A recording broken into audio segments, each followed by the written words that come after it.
Olá, graça e paz a você que acompanha o canal Acessando a Graça pela Fé. Eu sou o pastor Lucimário e estou aqui mais uma vez para construir mais um degrau nesse trilho que Deus tem nos conduzido de retorno ao propósito, você que é chamado por Deus. Então, se essas verdades têm abençoado a sua vida, eu queria que você me honrasse igualmente, não deixando passar esse vídeo sem deixar o seu like. Se você não é inscrito, se inscreve. O YouTube tem um algoritmo que faz, que funciona automaticamente a divulgação, a expansão do vídeo à medida que você visualiza, curte, compartilha, né? Comenta. Então vamos fazer essa parceria. Eu te ajudo com as verdades da palavra, você me ajuda fazendo esses vídeos chegar a outras pessoas, curtindo e compartilhando. Então segue vendo esse vídeo que depois da vinheta tem uma palavra de Deus para abençoar a sua vida.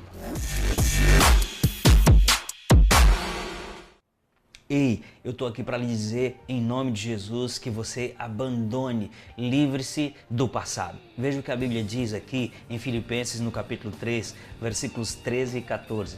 Irmãos, não penso que eu mesmo já o tenha alcançado, mas uma coisa faço, esquecendo-me das coisas que para trás ficam e avançando para as que estão diante de mim, prossigo para o alvo, a fim de ganhar o prêmio do chamado celestial em Deus, por Cristo Jesus. Todas as pessoas que têm convicção do seu propósito em Deus, elas precisam aprender nele a se desvencilhar do passado. O diabo tem usado uma ferramenta muito eficaz contra as pessoas, que é prendê-las a experiências do passado, experiências que produziram frustração, desapontamento, que atribuíram depreciação, que as desvalorizaram, que jogaram para baixo a sua autoestima e que as fizeram desacreditar de si mesmo. Experiências passadas que não podem ser mudadas mais, mas que têm tido sobrevida e têm mantido fora pessoas que são cheias de vida, que são capazes de alcançar outras, mas elas estão presas num tempo que não pode ser mudado mais. O sentimento de impotência em relação às coisas que não podem ser mudadas funciona como uma coleira, algo que limita a liberdade de quem está preso a esse tipo de coisa. Mesmo quando você tem um fôlego a mais e você se programa e você deseja avançar e você você propõe coisas novas e você dá aquele tiro, aquela largada, aquele start e vai em direção àquilo que Deus lhe chamou. De repente é como se algo lhe freasse, aquelas coisas voltam à sua mente. Você começa a perceber que aquilo é como um fantasma na sua história. Por mais que você tente se alegrar, parece que aquilo está ali como uma sombra, dizendo que você não pode ir, dizendo que você não pode continuar. E quando você olha para aquilo, quando você se depara para aquilo, isso não está num ambiente ou numa dimensão onde você pode alterar, porque aconteceu no passado. Às vezes são coisas que você fez no passado, às vezes são coisas que fizeram contra você e até coisas que alguém que você ama muito fez no passado e que te afeta hoje. Essas coisas são como uma pedra presa no pé de alguém que se atirou no rio. Isso só vai lhe puxar para baixo e só vai impedir que você avance. Então o que fazer? Como se livrar do passado? Como se livrar dessas prisões que não está nessa dimensão do presente? A Bíblia diz em Filipenses 4,16, na verdade 4,18, que as coisas que não se veem é as que são eternas e que nós não devemos atentar para as coisas que se veem. Isso é um princípio sobre foco, sobre aquilo que a gente mais considera, sobre aquilo que a gente dá mais atenção, e aquilo que você mais considerar vai ter mais significado para você. Aquilo que você mais valorizar pode crescer a ponto de lhe dominar completamente. Por isso que Paulo diz, esquecendo-me das coisas que para trás ficam e avançando para as que estão diante de mim. Deixa eu lhe dar a dica, a estratégia, a chave, na verdade, que é o que Deus tem tratado comigo e com certeza Ele deseja que você faça o mesmo. Esse texto de Filipenses 3, 13 e 14 parece estabelecer um princípio de que para que alguém largue o passado, ela precisa ter uma imagem clara do que ela deseja no futuro, do que Deus quer para ela no futuro. Até Jesus, a Bíblia diz que foi por causa da alegria que estava proposta que ele suportou a cruz. A falta de um alvo, a falta de amor, de desejo pela própria vida faz com que a gente não consiga força suficiente para suplantar os obstáculos, as oposições que se levantam contra o propósito, contra a promessa, contra a vontade de Deus para as nossas vidas.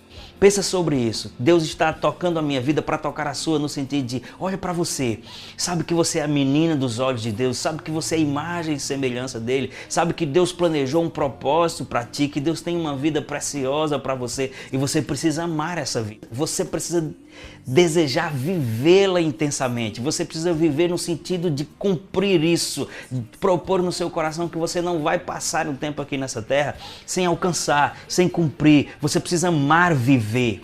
Amar estar vivo, amar tocar a vida de pessoas, botar sorriso no rosto das pessoas. Você precisa parar de olhar para si mesmo, de ter pena de si mesmo. Você precisa se desvencilhar disso que ficou no passado. Erros acontecem, infelizmente. Coisas que Deus nunca planejou para que nós fizéssemos, a gente acabou fazendo. Pessoas que Deus nunca planejou que nós nos relacionássemos, a gente acabou se envolvendo. E o diabo usa essas coisas para fazer com que o nosso hoje seja apenas uma extensão do nosso ontem, quando Deus tem para nós um amanhã.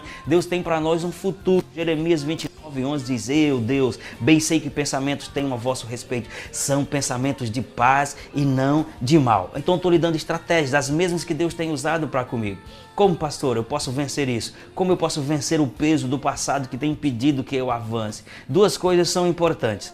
A primeira é que você precisa considerar a ajuda de Deus. A primeira é que nem você nem eu conseguimos fazer nada sozinhos. Deixa eu ler um texto para você. Evangelho de João, capítulo 15, versículo 5, diz assim: eu sou a videira, vocês são os ramos. Se alguém permanecer em mim e eu nele, esse dá muito fruto.